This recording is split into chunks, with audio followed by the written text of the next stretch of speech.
Hi, I'm Aid. Today I'm going to crack open this old label printer and see if there's anything inside that I can make art out of.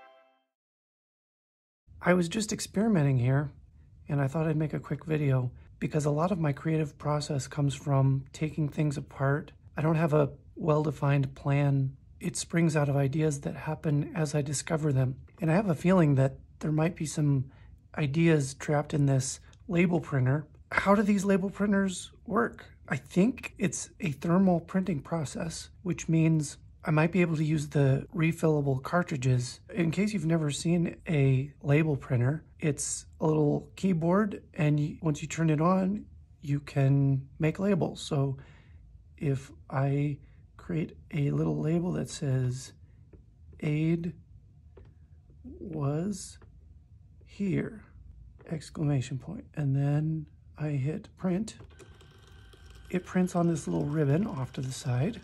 A little cutter, and now I have a label that I can stick wherever I want to. These ribbons come on refillable cartridges that kind of look like vintage 80s cassette tapes, and I've had this thing for years. I don't think I've ever had to replace it. So when I ran out of ribbon recently, it gave me a chance to see how this thing works. So you can see the refill. You just pop it out and pop it back in, and I've already refilled this one. So what I want to look at today is my old cartridge. So when you pull this out, that ribbon's still connected here. And I cut that so that I could start pulling this out and see what's actually in here. So it looks like there's two sides to the ribbon in there.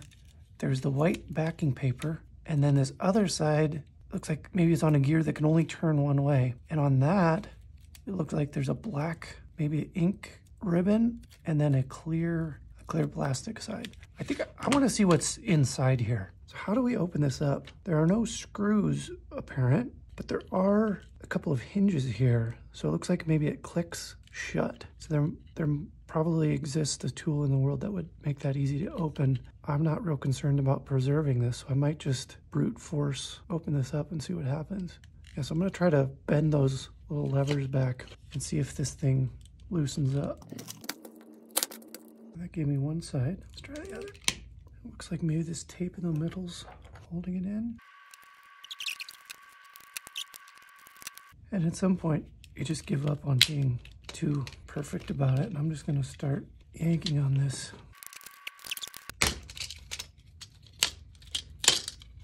Okay, so now we can see inside this blue sort of washer.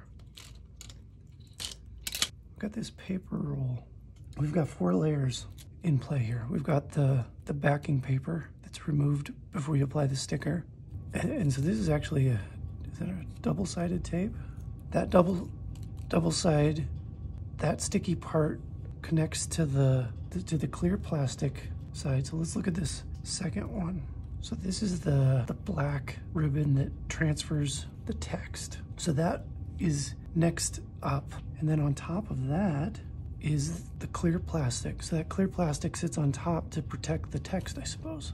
So there's not really much I can do with the clear plastic. That is all used up because I've consumed the stuff. This double-sided tape, there's, I don't know, maybe 10 inches of double-sided tape that perhaps I could use. And that leaves me with this black ribbon. This is my creative process, really. I take my things apart and ask myself what I could do with them. Here's okay, so there's two rolls here. One is what's left, and then this is what has been consumed, I believe.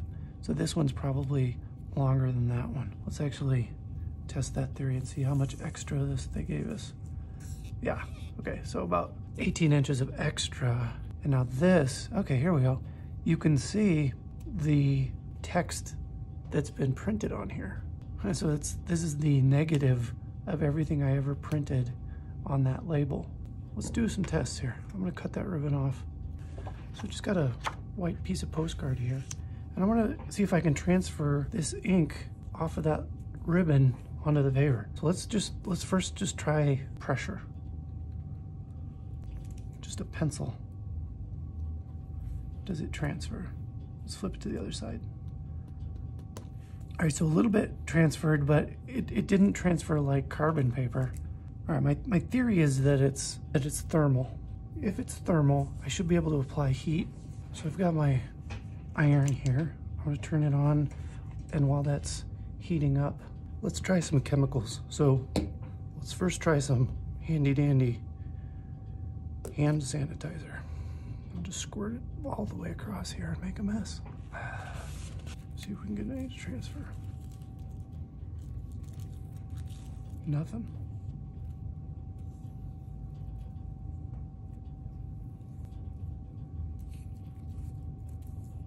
Nothing.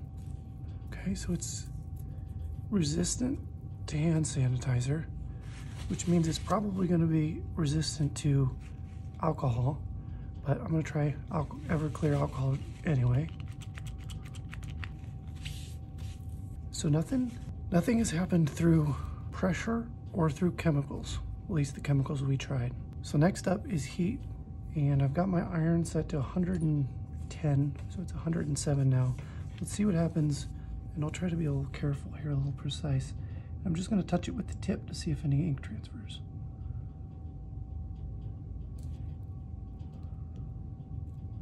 Just flip it over, see if other side does anything.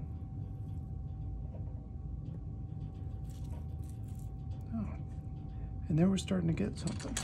I'm gonna apply a little more heat.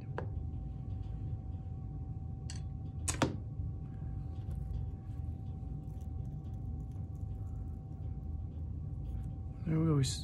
We're starting to see some ink transfer. I'm gonna apply a little bit more heat again. We can see it transferred about, I don't know, 50% of that color. Now I'm gonna crank the heat up and see if at like maybe 120, how much more we can get to transfer. Because it's the flip side of that tape, we're getting a reverse mirror image of the text. All right, I'm at 120 degrees. Let's give that a shot. And that did give us a cleaner transfer. I'm gonna crank this up even more. All right, let's try 130 and see how this goes. All right, at 130 degrees, it doesn't look like it transferred particularly more, which is fine. You get kind of a nice distressed look to this. I'm wondering if this is something that I can incorporate into some of my postcard prints. So for example, I've got an in-progress piece of art here, and if I wanted to add some distressed text on top of this, what would happen if I took this ribbon, and now if I remove that backing, you can see I got a linear element in this now. Now, because my heat is so hot, I've actually, and this is thermal paper that I'm applying it on, you can see that I started to get some texture just from the heat alone. So I'm gonna crank this back down to 110. I'm gonna try to reuse one of these used sections. And it sort of melts that plastic. It's not completely melting, but I can see it deforming there. Drawing tools, ironic.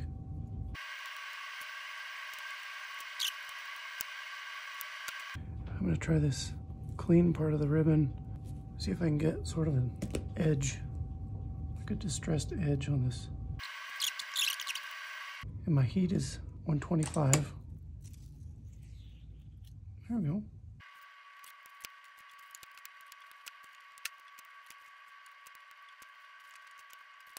I hope you enjoyed this look inside my creative process.